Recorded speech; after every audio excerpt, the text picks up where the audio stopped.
31 জুলাইয়ের মধ্যে যেসব বিষয়ে একমত হবে সেগুলোর চূড়ান্ত রূপ দিতে হবে বলে জানালেন ঐকমত্য কমিশনের সহসভাপতি ডক্টর আলী রিয়াজ।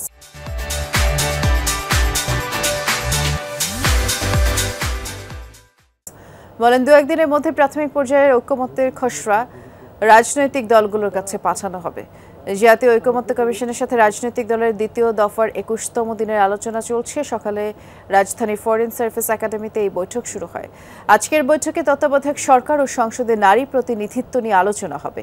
এছাড়াও তাৎক্ষণিক আলোচনা হতে পারে দ্বিকক্ষ বিশিষ্ট সংসদ, রাষ্ট্রপতি নির্বাচন পদ্ধতি, রাষ্ট্রপতির ক্ষমতা ও দায়িত্ব, নাগরিকের মৌলিক অধিকার।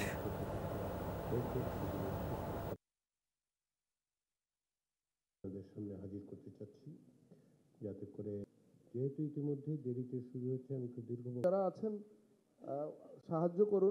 প্রাথমিক পর্যায়ে যে সমস্ত ঐকমত্য হয়েছে সেগুলো আমরা আশা করছি আজ বা কালের মধ্যে রাজনৈতিক দলগুলোর সাথে আমরা তাদের কাছে পৌঁছে দিতে পারবো। তাতে করে যেটা হবে, এখন পর্যন্ত প্রাথমিক পর্যায়ের ঐকমত্যের জায়গাগুলো এবং গত এই পর্যায়ে যেগুলো হয়েছে সেগুলো সমন্বিত করে পরশু দিনের মধ্যে আমরা একটা সনদের জায়গায় পৌঁছাবো।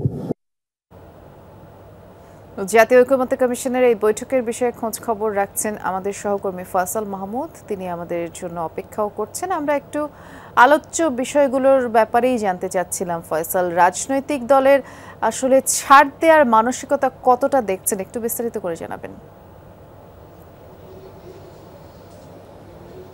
বৃষ্টি, আসলে রাজনৈতিক দলগুলোর ছাড়ের মানসিকতার কথা যেটি বলছেন সেটি আসলে জাতীয় ঐকমত্য কমিশনের আজকের এই পর্যন্ত আসার পেছনে কিন্তু বেশ লম্বা সময় ধরেই কিন্তু সকল রাজনৈতিক দল অনেকটা ধৈর্যের সাথে তারা কিন্তু প্রত্যেকটি তাদের যে এজেন্ডাগুলো ছিল, সংস্কার কমিশনগুলোর যে প্রস্তাব ছিল সেখানে কিন্তু প্রত্যেক দলই অংশ নিয়েছেন এবং তারা কিন্তু অনেকটা আলাপ আলোচনার মাধ্যমেই কিন্তু যে বেশ কয়েকটি প্রস্তাবনায় ঐক্যমত্য এসেছে, প্রায় 15টির কাছাকাছি প্রস্তাবনায় ঐক্যমত্য এসেছে, সেটি কিন্তু রাজনৈতিক দলগুলো আলাপ আলোচনার মাধ্যমেই কিন্তু এই পর্যন্ত এসেছে।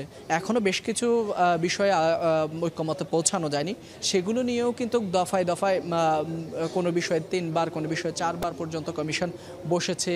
আবার সেই সকল রাজনৈতিক দলগুলোর সাথে আলাদা করেও কমিশন চেষ্টা করছে যাতে 31 জুলাইয়ের মধ্যে এই জাতীয় যে সনদটি রয়েছে সেটি যাতে তৈরি করা যায়। ইতিমধ্যে সেই সনদের কিন্তু খসড়াও সকল রাজনৈতিক দলগুলোর কাছে পাঠানো হয়েছে। তারা কিন্তু সেই বিষয়ে খসড়ার বিষয়ে তারা আজকে মতামত দেওয়ার কথা রয়েছে। এর পাশাপাশি আজকে কিন্তু আলোচনার জন্য 3টি বিষয়ে সেখানে কিন্তু এজেন্ডা আজকে নিয়ে আলোচনা করা হবে। তার মধ্যে অন্যতম হচ্ছে তত্ত্বাবধায়ক সরকার। আপনি জানেন যেহেতু পরবর্তীতে যে নির্বাচনটি হবে সেই নির্বাচনের জন্য কিন্তু তত্ত্বাবধায়ক সরকারের গুরুত্ব অপরিসীম, বা তত্ত্বাবধায়কের ঐক্যমত্যে আসাটা জরুরি।